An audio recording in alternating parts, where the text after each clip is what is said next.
Andor is a bad TV show. I don't mean that it's riddled with plot holes, that its story relies on conveniences piled on top of contrivances, that its character motivations flip-flop back and forth at random, or that its dialogue appeals to the lowest common denominator. Instead, what I mean is that the way its story is told does not fit what audiences have come to expect in almost every other television series. When the first 3 episodes of Andor released a few years back, the main critique that I saw being bandied about online was that they were slow or boring, which oddly struck me as somewhat positive, since usually when a new Star Wars Disney Plus show releases, people will dogpile on the writing that treats its audience as if they're all browsing Twitter while half-watching, or on the character decisions that make you wonder if the studio executives have ever talked to a Star Wars fan, or even literal physical impossibilities. Yes, I know the last one came out after Andor, but my point still stands. The fact that the worst thing that people could say about 2 full hours of Disney Star Wars was simply that the pace could have been faster was in fact a point in Andor's favor. I still didn't watch it, at least not for a while. Look, I watched the sequels, I watched all of Obi-Wan Kenobi, I watched the first episode of Book of Boba Fett. Suffice it to say that I didn't recognize the lack of harsh criticism as enough reason to tune into a show about a supporting character whose death I'd already witnessed. But then months went by, and I kept hearing good things, even from some of the harshest critics of Disney Star Wars, so I decided I might as well give it a shot. I also had a newborn at the time and needed something to watch while I rocked him to sleep. And when I finally tuned in, I can't say that I found myself agreeing with any criticism regarding the show's pace. Andor opens with a double homicide committed by the titular character, and the following arc shows the manhunt for him, ending in a dramatic and deadly clash that will ultimately prove to be the push Cassian Andor needs to join the rebellion. Sure, I guess it slows down a bit after the opening scene and spends more time with the characters, most of whom aren't familiar to the audience and thus we have no real connection to, but I still thought it did its job well. It established some stakes, created tension, began to build character motivations, and worked slowly but satisfyingly toward the arc's action-packed finale and all the wonderful payoffs therein. But what hooked me the most about Andor's initial episodes was simply the quality of the writing. After I watched Obi-Wan Kenobi and Book of Boba Fett and could hardly contain my distaste, in fact, I could not, which is how this entire YouTube channel came to be, I began to wonder if I was getting to be overly critical of Hollywood writing and was incapable of simply enjoying a story, just having a good time. Then I watched Andor and realized that no, those other shows do actually suck. And on a total side note, I do love myself a fun, not too serious movie. My wife and I watched Fall Guy last weekend and I had a blast. It's not at all in the same vein as a show like Andor, but it was clever, funny, and it didn't take itself too seriously. But back to Star Wars, this scene in particular sticks in my mind because it was when I realized that Andor's writers actually knew what they were doing. Good writing can adhere to the rule show don't tell while still using dialogue. The conversation between Cassian and Brasso shows the viewer that these two have a well-established rapport and mutual trust without having to rely on ham-fisted lines like, "You can trust me, how long have we been friends?" It's kind of sad how something so simple can make a show stand out. You would think that dialogue of this quality would be commonplace, but alas, it is not, at least not within the bounds of Disney Star Wars. So yeah, Andor got me to stick around simply because I could recognize that its writers did something I swear so few others in the franchise have done in the past 13 years. They cared. The quality of the writing was enough to earn my trust that this was going to be something special. And boy, was it ever. But we're not really talking about Season 1 right now. I could talk, and I have talked about those story arcs extensively and in depth, but as of this recording, the first 3 episodes of Season 2 have dropped, and once again, they largely consist of character and world building, slowly growing tension, and a plot that, if I were being harsh, I would say crawls more than it walks. Like I said at the start of the video, Andor is bad at being a TV show, or rather simply refuses to conform to our expectations of how episodes of TV should go. There is often no setup and payoff within a given episode. Tension will simply build, perhaps reaching a peak, but maybe not, and then continue building in the next episode. There's a reason they're releasing the show 3 episodes at a time. Andor Season 2 is basically 4 feature-length films whose creators wanted to have the luxury of being able to tell their story in an unhurried manner.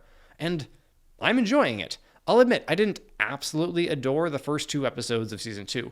They were certainly solid. The quality of the writing was what I had come to expect of Andor. The opening scene where Cassian gives a motivational speech to a new member of the rebellion, urging her to act despite her fear, assuring her that the fight is worth the cost simply because it is a good fight, goes to show how much he has changed over the past year.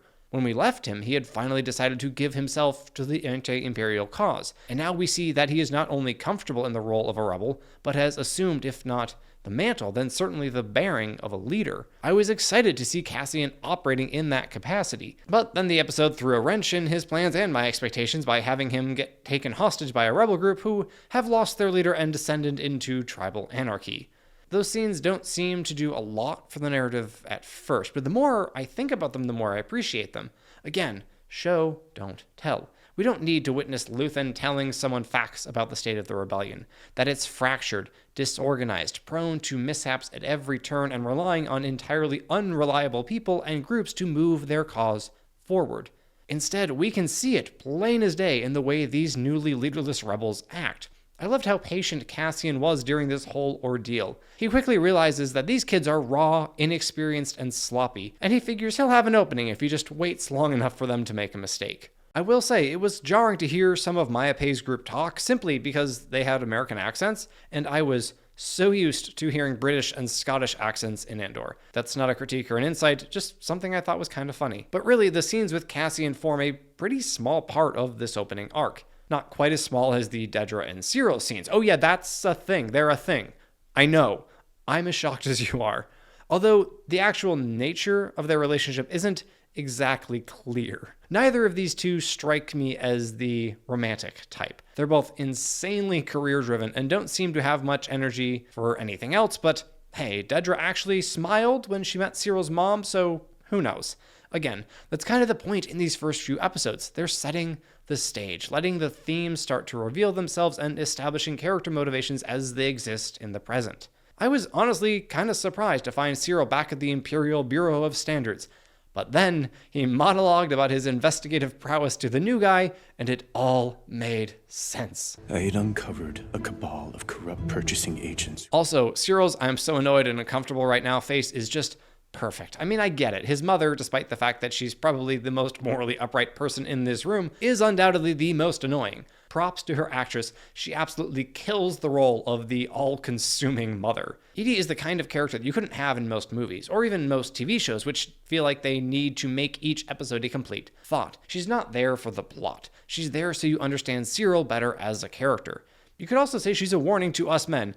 Don't want your kid turning into a toady working for the Third Galactic Reich, be a responsible father, and don't go gallivanting off in search of adventure, as apparently Cyril's dad did. But again, none of that really goes anywhere in the first few episodes. The Gorman Project is a promising plotline, but was basically on hold for 2 whole episodes. How that will proceed, how Dedra will handle it, and how her doing so will impact her relationship, whatever it may be, with Cyril and vice versa, remains to be seen, which is totally fine. If the entire 2 hours were nothing but setup, I'd be a little annoyed, but thankfully we do actually get some payoff in the other 2 plotlines. The first of which being the Chandrillan wedding. And oh, that's where this show's budget went. Man, the costume department really was handed a blank check and just went for it.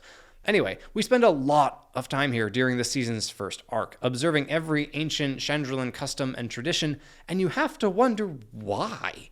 What's the point of all this? Where is it leading? Questions you could ask about most any other plotline, but here we can reasonably expect answers in a timely manner, seeing as the wedding can only last so long. We have been building up to it for the better part of 3 episodes, so there had better be a payoff, and oh boy, is there. The reason we spend all that time indulging ourselves, partaking in the over-the-top Chandrillan finery, scenery, and ceremony is to impose the weight of all of this on the audience. The weight felt by the scene's central character, Mon Mothma, whose fault it is, in case you forgot, that her daughter is being married off to the son of someone she rather strongly dislikes. Yeah, she basically sold her own daughter to hide her funding of Luthen's rebellion. This is how you write moral complexity. Being grandly subversive and suggesting that the Jedi are actually bad, and the Sith, maybe they're not so bad, is antithetical to Star Wars at its core. But having good people, people fighting for freedom from tyranny, do awful things in pursuit of that cause is far more worthy of exploration and discussion. The cost of freedom is high, at times too high. Luthen's monologue lays it out perfectly. I'm condemned to use the tools of my enemy to defeat them. I do wonder where that line of thinking will ultimately take Luthen, as Mon, who, as her fever dream dance at the end of this arc shows, is feeling the crushing weight of all the choices she has made, and is coping in the most common way in human history: shots. I'm sure there will be fallout from Mon's personal reckoning at her daughter's wedding. She did, after all, allow Luthen to make a rather final decision regarding someone close to her. That's what Andor has done well consistently time after time. It builds tension towards a climax. Then even as that tension is relieved by the crucial choices which characters make, new sources of tension emerge and we begin the cycle anew. The cost of rebellion is not a one-time deal. It's something that must be paid over and over again by all those who adhere to the cause. You get another example of this in Vel and Cinta. And look, I'm a devout Roman Catholic whose views on sexual morality would make your average Hollywood writer melt into a puddle, so I'm not exactly rooting for the lesbian love story, but the theme of their relationship, such as it is still one worth exploring. It's a different type of cost. It makes us think about the proper ordering of goods, if the cause of freedom is worth sacrificing your own chance at happiness. Yeah, Andor really is vastly more mature in its themes and substance than the rest of Star Wars. That's not necessarily a good thing, but I would argue it's also not a bad one. I know that's a controversial take among the fandom, but at this point, I don't think there's an opinion that you can have about Star Wars that isn't controversial. Except loving the music, that's mandatory. Now, I don't really want more Star Wars with Andor's dark and gritty tone, at least not at the moment. Andor fills that role just fine for now. I would love to get a good old-fashioned heroic journey where the protagonist is someone we can look up to and admire, whose arc is designed to be inspiring and uplifting, and who actually has a personality. If Disney can somehow deliver that once again, I'll be all there for it. I'm not holding my breath, though. However, I don't think that is the only type of story that you should be allowed to tell within the Star Wars universe. After all, in the very first movie, an entire planet is destroyed. Yes, we see it from a distance, we're not actually given a view of what it was like on Alderaan as it was blown into a trillion tiny pieces, but come on, you have to acknowledge how dark that is. The Galactic Empire is an organization willing to kill millions of people as an interrogation tactic, or rather just because they want an effective demonstration. Andor simply shows us how that despicable mindset that views people as mere tools or pawns trickles down to the men and women that serve the Empire with loyalty and fervor. Oh yes, I have saved the best, the spiciest, for last. Our final storyline in this arc concerns Cassian's friends, Brasso, Vix, Willman, and most importantly, B2EMO, who fled Ferrix in the wake of the riots there and have taken up work as mechanics on a farming planet. Or at least the farming part of a planet. I just kind of assume every planet in Star Wars has one biome, one export, one thing that they do, because that's typically how they're written in the universe. It's just easier that way, I guess. Helldivers does it too, though I love that they finally included city blocks in some of the newer planets. Man, that game is so fun. What were we talking about again? Oh yeah, right, immigration.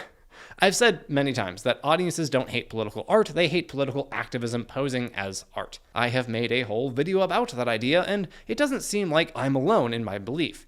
However, whenever a work of art deals with a political issue that is currently on the minds of many of its viewers, it's easy for that line to be blurred. But before we get into all of that nonsense, let me say that I once again appreciated the slow, steady buildup of tension in this storyline. Every line of dialogue had purpose, and every scene incrementally fleshed out the characters and the world they are currently inhabiting. We could see the dramatic, deadly end coming long before it arrived. It felt truly inevitable. Andor continues to portray the Galactic Empire as this omniscient, inescapable presence, despite most of the depicted members of said organization being seemingly ordinary bureaucrats, cops, and soldiers. One of whom is the cause of all the controversy surrounding this episode. I mean, how could Andor not land in a bucket of cultural hot water after it dealt with illegal migrant workers being detained? Ah yes, a Star Wars story weighing in on a hot-button political issue, that's what everyone wanted. Except, I don't really think that's what this is. Yes, Bix, Brasso, and the rest are undocumented, and the evil empire is seeking to arrest them and then do goodness knows what with them. Call me crazy, but I don't really think this plotline is intended as political allegory. Immigration and the documentation or lack thereof of people migrating has been a social issue for centuries, if not millennia. This is not an elf workers taking your trades moment. It just kind of is. It makes sense within the bounds of the story. Of course, the Galactic Empire tries to maintain tight control over planets that provide essentials such as, food. I think that we as a viewing public are far too eager to view fantasy stories through the lens of our own current cultural climate. Granted, it's sometimes impossible not to do that, as the writers clearly wrote while looking through that very same lens. But I don't really think that's the case with Andor here. Sure, maybe immigration was on Tony Gilroy's mind, like it is for most adults these days, but the situation in the story just kind of is what it is. I don't see the need for all the uproar. Oh, people are mad about something else entirely. I thought for sure the undocumented line would get people all in a tizzy. Turns out it was actually the attempted. Apparently that's a naughty word on YouTube. Okay, let's talk about that, shall we? Here's my take. An evil man tried to do an evil thing. I'm glad he didn't, and he got what he deserved. End of take. I mean, yeah, it was definitely a bit shocking to see that in a Star Wars show. Granted, Star Wars has never exactly held back when it comes to atrocities being committed, from Alderaan to Anakin and the younglings, and then Anakin and the other younglings. But this is different, and boy did it get people mad. I'm not about to start screenshotting Twitter drama, but if you aren't on that website, A, good choice, and B, trust me, people are very, very upset about a Star Wars story including an attempted, which I get to an extent.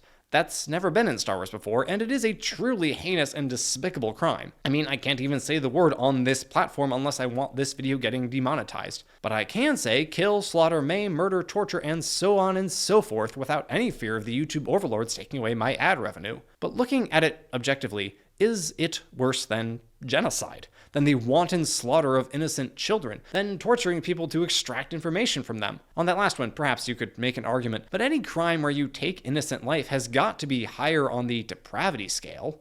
So why the uproar? First, let me note that I would be right there with the mob if they actually showed anything in the show, which would A, require the crime to have actually been committed, which it wasn't. He doesn't even get particularly close before Bix caves his head in, thankfully. And B, require a rating of TV MA at the very least, which Star Wars just isn't going to do. I don't want sex scenes of any kind in Star Wars, but I think sex scenes in movies and shows are unnecessary and immoral across the board. I don't want them in Game of Thrones, which is part of the reason I've never bothered watching it. That, and I don't want to invest time in something I know ends in the storytelling equivalent of an unexpected shart. But I doubt most people hold my view on that point, so the anger must come from the fact that this is Star Wars, and showing an attempted in this franchise goes against what Star Wars is supposed to be. Okay, let's talk about that. First, can we stop saying Star Wars is for kids? People were using that line to defend Obi-Wan Kenobi's horrifically bad writing, and now it seems as if a new set of people are using it to skewer Andor. Star Wars is far too vast to say it's for any one group of people. Even Clone Wars and Rebels aren't for kids in that they are written with that target audience exclusively in mind. Yes, kids can do and should love Star Wars, but I don't know why that simple fact leads people to think that every single Star Wars property must be suitable for preteens. I do wish we had a modern-day Star Wars project that was written with Andor's quality that is also appropriate for 12-year-olds to watch, but that's just not the case right now. Some Star Wars, most Star Wars, is acceptable for kids. Andor's isn't. That's just the way it is. I don't know what else to say. I am, however, more sympathetic to the idea that Star Wars is supposed to be purer than that. That is an evil which we simply don't need to deal with in the franchise. Not every story has to deal with every single possible issue, after all. Okay, sure, you can want that, but admit that it's a personal preference. I keep dancing around the key issue here, though, which is why? Why do people want these sorts of evils far, far away from the galaxy, far, far away? Why are we so comfortable with violence and death, but the mere suggestion of sends us into a frenzy? Here's the answer, and I'm sure it'll make some people mad. We react in that way because violence is, by nature, base and depraved. So of course the bad guys are violent. Violence only came into the world because of sin. Sex existed before sin, before violence, before death. It is, in a sense, holy. Therefore, is a violation of something sacred. I'm sure that sounds expressly religious, and well, it is. But we all believe this. Even those who think of sex as merely a thing you do for fun because it feels good would believe to be a serious crime. How can it be a grave matter, I ask you, if sex is nothing more than a way, albeit a really enjoyable one, by which we amuse ourselves? Is your body merely a means by which you experience pleasure and pain, or is it something sacred? Something that cannot be mistreated without such abuse being called a despicable evil? No one really holds the former belief. If they say they do, they're deceiving themselves. So yeah, that is why we have this negative, guttural reaction to hearing the word in Star Wars. Because we know, even if we can't express why, that something holy has been, or rather attempted to have been, violated. That a person of infinite and eternal worth has been used by another person for a mere moment of twisted, malignant pleasure. When the villains are violent, we so often don't even flinch because, well, for one thing, we might be a bit too used to it. Desensitization is a real thing, and yeah, it's a little bit of a problem. But for another, violence is generally just a means to reach an end. The Empire always sought domination and control, and would wield violence to obtain and maintain those goals, which are, at least how they manifest in Star Wars, inherently disordered. Uses another person, uses what is supposed to be good and beautiful about them for the goal of pleasure, which is also supposed to be good. It's a sickening, violent corruption of the good, the true, and the beautiful. No wonder people don't want it in Star Wars. I don't want it in Star Wars. I don't generally want to think about it at all. That doesn't mean this scene is totally lacking in value, though. Seeing the depths to which men can stoop on a personal, visceral level certainly isn't pleasant, but it can serve to remind us that using one another for our own gain or pleasure is dreadfully wrong. That such an attitude is what enables the Empire to exist in the first place, even if Lord Vader himself would not condone such activity. But Vader can't be everywhere, and if you think that every single Imperial officer and soldier follows their laws to the letter at every moment of every day, I would like to present you with an investment opportunity. This is Jan. She makes candles for the low, low price of $10,000. You can get in on the ground floor of her business. All right, but there's one last question we haven't yet answered. Why put this scene in here at all? For one thing, it's almost certainly a catalyst for Bix joining the rebellion, but you could have used any number of Imperial power abuses to do that. Why? Well, that brings us to some comments made by Tony Gilroy in an interview which are odd. Now, I can't exactly deny that warfare and warriors taking advantage of women who have recently fallen under their power don't go hand in hand.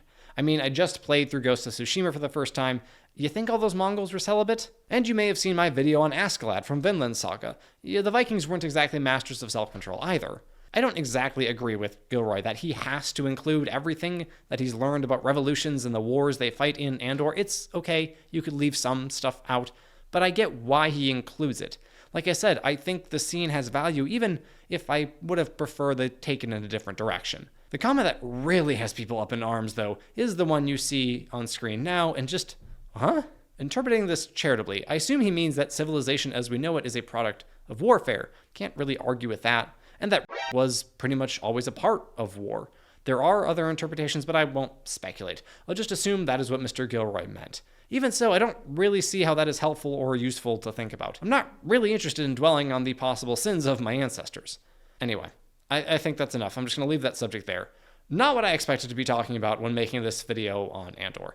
I don't typically do these shortly after the fact reviews, but when something comes out that I'm quite invested in, I like to join the conversation. Making retrospectives is definitely my passion, especially since I can take my time doing them. But every once in a while, I like to fire off my thoughts on the story of the day, so I assume if you made it this far that you either have watched the first 3 episodes of Andor Season 2, or just don't care about spoilers, so let me know your thoughts about the show thus far. And remember, there really is so much more to it than that one scene. Don't let Twitter fool you. Don't just jump on the outrage train. If you watch it and are legitimately outraged, hey, don't let me stop you from expressing your opinion. Just make sure it's actually yours.